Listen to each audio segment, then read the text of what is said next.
The book of 2 Chronicles introduces us to Amaziah, a king who ascended the throne of Judah at the tender age of 25.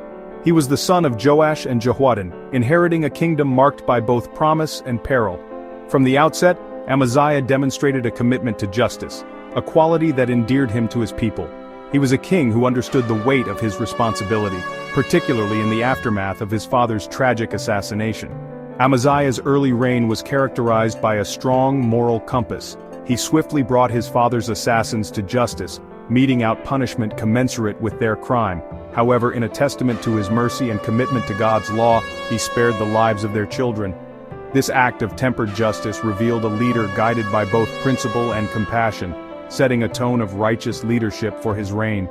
Eager to secure his kingdom and establish his authority, Amaziah turned his attention to matters of defense.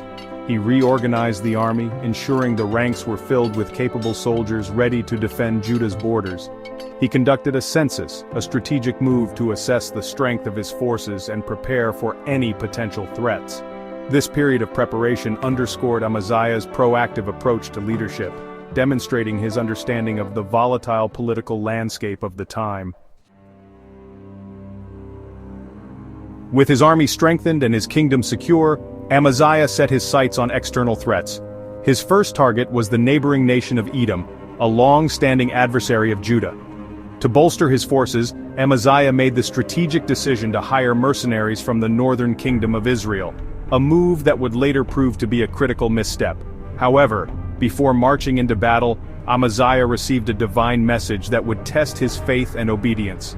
A man of God sent by the Lord warned the king against relying on the might of Israel.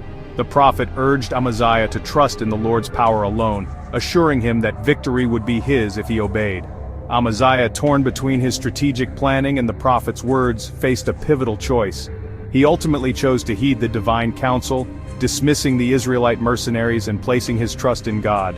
This act of obedience, though seemingly impractical from a military standpoint, revealed the depth of Amaziah's faith and his willingness to surrender his plans to a higher authority.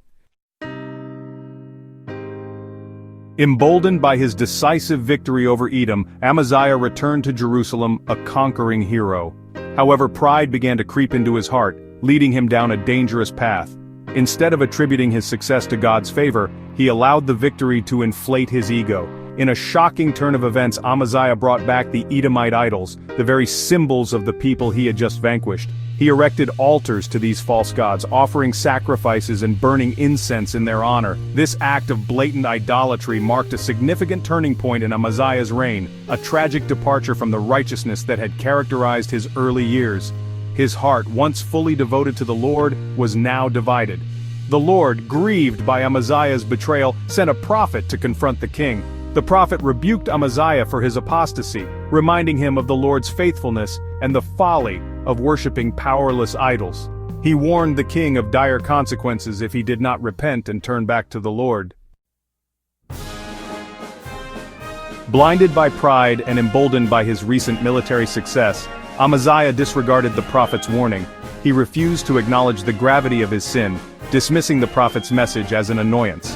His heart had hardened, and he clung to his idols, rejecting the God who had once been his strength. This defiance had dire consequences, setting in motion a chain of events that would ultimately lead to Amaziah's downfall. The king of Israel, Jehoash, outraged by Amaziah's dismissal of the Israelite mercenaries and his subsequent arrogance, saw an opportunity to exploit the situation. He led his army south, seeking to punish Amaziah and assert his dominance over Judah. A tense standoff ensued, with both armies arrayed for battle. Amaziah, confident in his own strength and fueled by a misplaced sense of righteousness, seemed oblivious to the impending disaster. The stage was set for a tragic confrontation, a testament to the destructive power of pride and the consequences of rejecting God's guidance.